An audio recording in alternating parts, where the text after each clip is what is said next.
Bonsoir.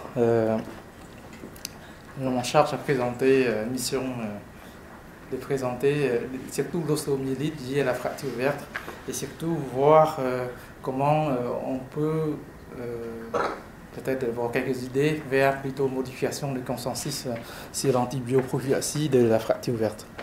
Je vais vous décevoir parce que c'est le diapo qui est le seul qui a la géographie. Du coup, après, j'essaie de mettre des couleurs à la place. Donc, le fracture ouverte représente l'étiologie le plus fréquente de l'ostéomyélite chez les adultes. Classification fracture ouverte, couchoir du PAC ou Gustilo plus récent, un but pour faire classer en termes de pronostic fonctionnel le risque infectieux de la fracture ouverte. On sait fracture ouverte de la jambe, c'est plus fréquent que fracture au niveau du fémur. Fracture de la jambe, donc fracture tibiale, qui a un incident aux alentours de 20 pour 100 000 personnes. 15% de fractures de tibia sont des fractures ouvertes, et parmi ces 15%, il y a 50% présents de Gustilo 3A et 3B. AVP majoritairement les 2 roues plus les 4 roues, mais il y a aussi d'accidents de travail, agression par arme à feu et également des accidents agricoles. Les séries qui plus de 300 cas de fractures ouvertes avec une Gustilo classe type 3B de la jambe ont un taux moyen d'infection aux alentours de 12%, amputation 6%, pseudarthrose qui varie entre 0 et 15% selon le cas. Comme c'est contamination quasi constante des foyers infectieux, des parties molles lors des fractures ouvertes nécessitent une antibioprophylaxie. Donc, antibioprophylaxie était recommandée, c'est plutôt un but curatif plutôt que prophylactique, qui cible surtout des flores cutanées et telluriques, staphylocoque, bacilles gram-négatifs, les microbes anaérobies. Donc, ce qui est recommandé maintenant, c'est augmentant pendant 48 heures pour les fractures ouvertes Gustilo 1 et 2. S'il y a une contamination massive par les microbes hydriques et telluriques, on rajoute de l'aminosite. Et en cas d'allergie au bêta-lactamine, on propose clindamycine, aminosite, ce qui est indiqué. Il y a une notion qui est assez récente, c'est à partir de 2011, qu'il y a l'implication des microbes nosocomiales, microbes qu'on voit souvent post-chirurgical, non pas en fracture ouverte, dans le type de fracture compliquant de fracture ouverte de type 3B Gustilo. C'est à ce moment-là qu'on propose de rajouter des glucopeptides. Donc ça, c'est un travail qui a été amené dans le service, mené par Dr Zambariani, qui est ici présent, auprès de l'institution, la PHM, du janvier 2013 en octobre 2018. Donc qu'est-ce qu'on trouve? Donc on a inclus 3326 patients qui ont une fracture ouverte. Il y en a 103 cas de l'infection osseuse qui avaient été microbiologiquement documentés. Donc vous voyez que l'agent pathogène s'est complètement changé. C'est que maintenant qu'on a un staphylocoque doré qui est en premier, mais en deuxième position, vous voyez que Enterobacter cloacae qui prennent place au lieu, ce qu'on a raconté, des streptocoques, des grammes négatifs.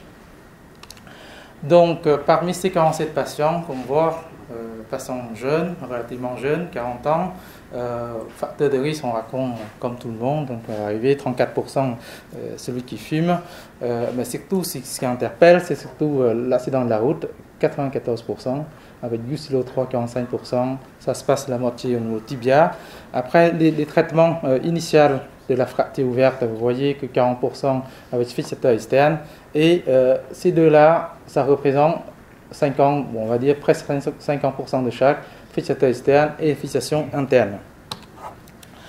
Alors, en termes de délai moyen d'apparition de l'infection, c'est 48 jours après la fracture ouverte. Si on classe maintenant, parce que c'est différent que l'infection prothèse, l'infection c'est le matériel osseo-synthèse de la fracture, on classe plutôt précoce moins d'un mois, retardé entre 1 et 6 mois et tardif 6 mois, ça par rapport à la consolidation. Donc vous en avez à la moitié infection précoce et le reste sont plutôt l'infection retardée ou tardif. Les signes cliniques sont surtout les signes locaux, vous avez l'écoulement, nécrose cutanée, l'érythème, douleur, Et en même temps, il y a la FTI 34% et choc septique dans 4%. En termes de biologie, qu'on a la moitié des patients présentent une hyperleucocytose supérieure à 10 Gr par litre, syndrome inflammatoire dans 76%, l'imagerie montre 4 abcès, 3 retards en consolidation et 2 pseudarthroses. Alors, il n'y a qu'en 3 patients qui ont eu une reprise chirurgicale, que vous voyez, la plupart sont des débridements chirurgicales. C'est classé selon l'option chirurgicale initiale. Et le traitement antibiothérapie, tous les 47 patients ont eu un traitement antibiotique intraveineux initial par bêta-lactamine, soit sous type de Tynam, tarsociline ou l'association tarzoline-vanco, et 3 cas qui ont eu le rajout de l'aminoside. Vancomycine a été utilisé dans 23%, durée moyenne de 10 semaines. Et ce qui nous intéresse, c'est la suite, qu'on peut faire un relais. Donc le relais qu'on utilise souvent, ce sont Bactrim Cifloc, dans 36% des cas, Cifloc associé avec la moitié des cas qu'on a utilisés. On a associé également, parce que c'est des ventes flore polymicrobiennes, avec d'autres antibiotiques, et la durée de traitement, c'est aux alentours de 4,7 mois, qui varie de 6 semaines à 10 mois.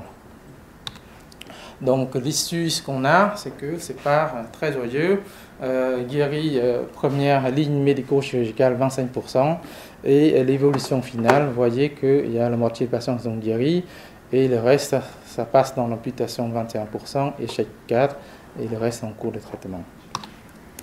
Donc, qu'est-ce qu'on a tiré, apprendre de cette série, c'est que Enterobacter chloroquée est devenu une deuxième pathogène de l'infection ostéo-articulaire post-fracture ouverte, qui explique par meilleure connaissance en termes microbiologie, on identifie plus vite, plus rapide et plus efficace, et également d'avoir une connaissance maintenant, ce n'est plus une contaminante de prélèvement, c'est des pathogènes reconnus dans les infections ostéo-articulaires. Qu'on a d'autres explications parce qu'il y a une proportion élevée de l'accident de voie publique qui fait 94%, qui explique qu'il y a le montée en termes de ce pathogène. Il y a aussi des notions que l'utilisation systématique de l'augmentant comme une antibiothérapie péropératoire de fracture ouverte, et que cet antibiotique n'est pas du tout efficace sur le microbe Enterobacter. Donc, on voit plus de 50% de nos cas sont des fractures ouvertes associées soit surtout à gram négatif, soit à Staphylococcus aureus, mais qu'on voit la proportion de bacilles gram négatifs plus importante. Donc, nous proposons de mettre un antibiotique plutôt large spectre, surtout une fracture ouverte post-AVP, en utilisant des antibiotiques, soit le C3G, tarsociline, plus flagile pour les microbes anaérobies, et plus ou moins la vancomycine, selon la situation. Cet antibiotique doit être poursuivi par une antibiothérapie ciblée, selon les résultats des prélèvements. Qu'on peut également dire qu'avec une ostéomyélite post-fracture ouverte Enterobacter chloroquée, on peut proposer l'association Bactrim Cifloc, qui est une option thérapeutique par voie orale. La suite on va laisser Dr Bardot qui va faire la suite de cette thématique. Donc, ce qu'on peut dire, infection ostéo-articulaire est une complication non négligeable de la fracture ouverte. Infection Enterobacter chloroquée consécutive à des fractures ouvertes nous pose des problèmes, ça veut dire surtout le changement d'épidémiologie, des nouvelles techniques de diagnostic, l'approche chirurgicale, ou le nouveau traitement antimicrobien. Ce qu'on sait que ça nécessite une prise en charge multidisciplinaire, donc le chirurgien orthopédique, chirurgien réparatrice, radiologue, microbiologiste, infectiologue. Ce qu'on sait également, on suppose que le traitement antibiotique de fracture ouverte par augmentant ne semble plus adapté. Le traitement empirique doit être comporté large spectre, staphylocoque, à viser staphylocoque, gram négatif, streptocoque anaérobie. Et ce sont des propositions qui sont ouvertes, surtout dans la situation de fracture ouverte de Gustilo 3, fracture ouverte AVP, accident agricole. À ce moment-là, peut-être plutôt proposer des traitements antibiotiques plus larges qui contiennent le C3G, tarsociline, flagile, plus ou moins la vancomycine. Voilà. Donc,